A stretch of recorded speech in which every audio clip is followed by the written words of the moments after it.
coordinator of Education and Rehabilitation for Life, in short, Komera Center in Kinyarwanda. Komera means be strong. It's a name given to this center, helping children with various disabilities. We have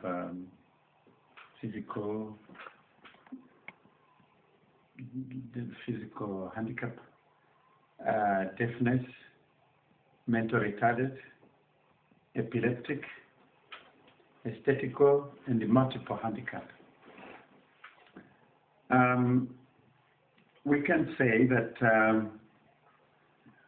the conception of the idea of having a center like this is a result of my first trip to Europe in 1997, when I went to Netherlands and visited a center with people having different handicaps and who were really busy at work in different activities, namely they were doing gardening, and they were doing timber work, they were also making cheese and baking bread and so on. When I saw them in activities, I couldn't know that there were people with different disabilities until I went near and wanted to talk to them,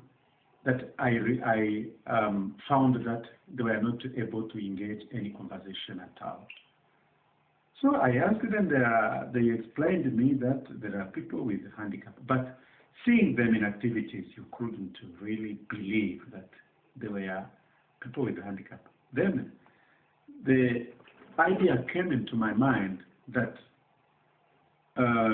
what about our children who are scattered in villages and who are hidden, in the Rwandan society, people who are born with defects or with disabilities. They are discriminated. They are in the shadows. They hide them, and even they curse the day those children were born. And in different cases, they even strangle them before they are born. So I said, why we can't do similar center in Rwanda, especially in my area. By then, I didn't know that there were some different initiatives here and there to help people with the disabilities. So when I came back with that idea. The center I visited is owned by a certain lady called Wilhelmina Johanna, or William Ostrom, and she's a psychologist by profession, and she has several centers in different areas in Africa and also in Europe. So I invited her to come to Rwanda.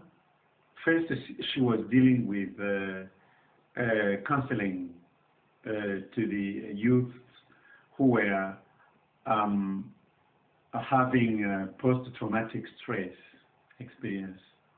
They had because of genocide, which took place in Rwanda. So she was helping the traumatized, and then came in also children with mental disability, mental retarded, and so on and so on. So when they came, many, my idea grew up. I asked her, why can't we make a center? And he said, okay, if you like to make a center, prepare a project proposal. I made a project proposal, and its first draft came out in 2002. And then I started developing this idea, and I sent my ideas to donors, I got the first help from Germany and the second one from Netherlands, and I managed to build 2 houses. And later on, I went on step by step until getting funds to build 3 classes and the 3 respective home-based care. I built two houses which we called homes, family homes. The family home for children with a disability, the family home with the of children with deafness, and then the house for traumatized children.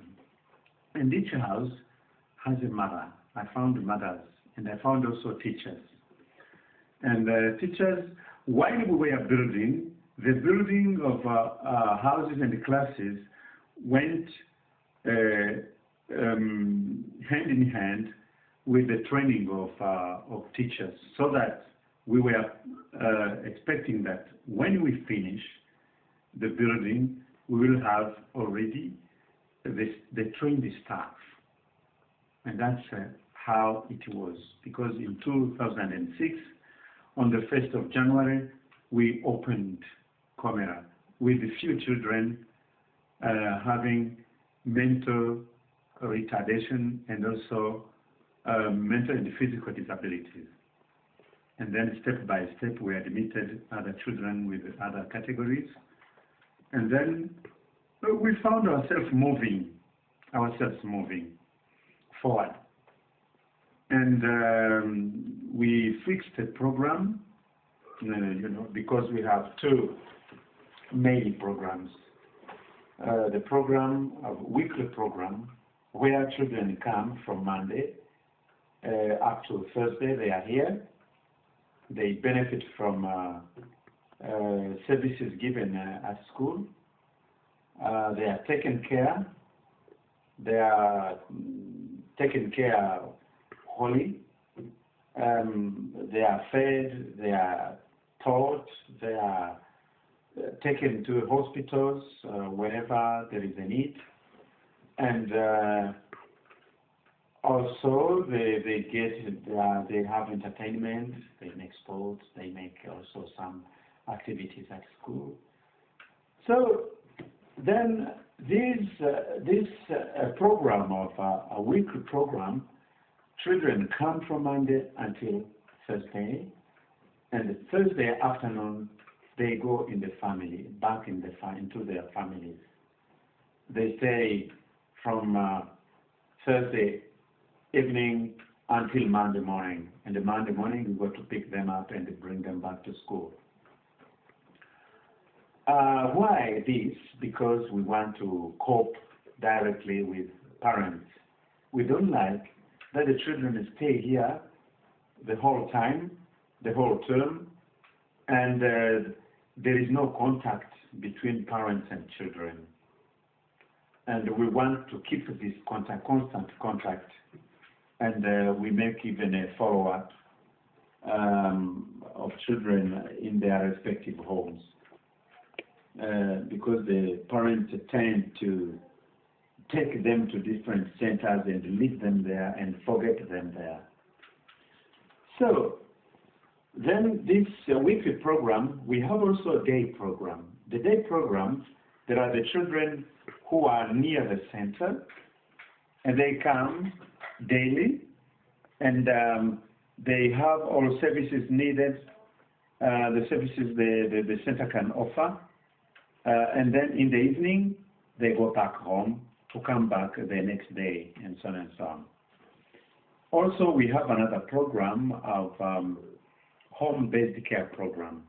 It's like what we call rehabilitation, community rehabilitation basis, or home visit program.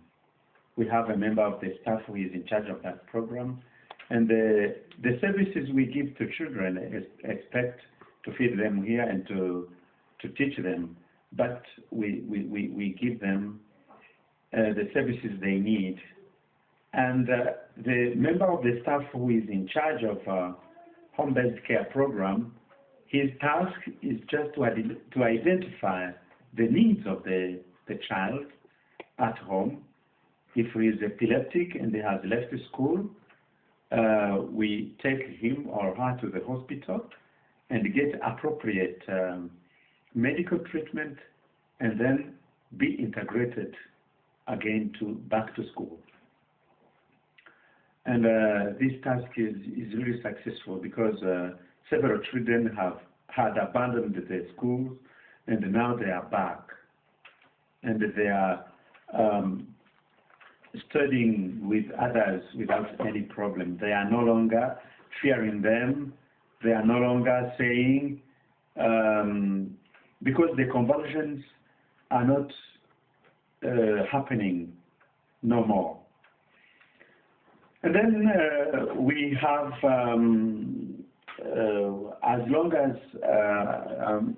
as we continue, we have new inputs of especially the training. We have different training. We use different experts. Since 2005 until now, we have ongoing training so that we may be able to help these children accordingly. And here we have also another service which is called physiotherapy. We have a blind lady who has studied in a school for the blind, and after that she studied also physiotherapy.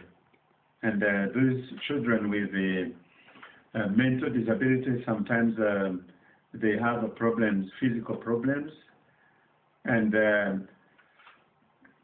the solution to help them to be flexible is just physiotherapy. You will see how this is done, and you will see the lady who is in charge of that service. Then what we can say again, that we cope with the parents. We have encouraged the parents to be regrouped in an association, because we want them to be sensitized to cope with the center, so that they may be able to give their helping hand to the center so as to help their children. So that's why every week, once a week, because they are poor, we don't ask them the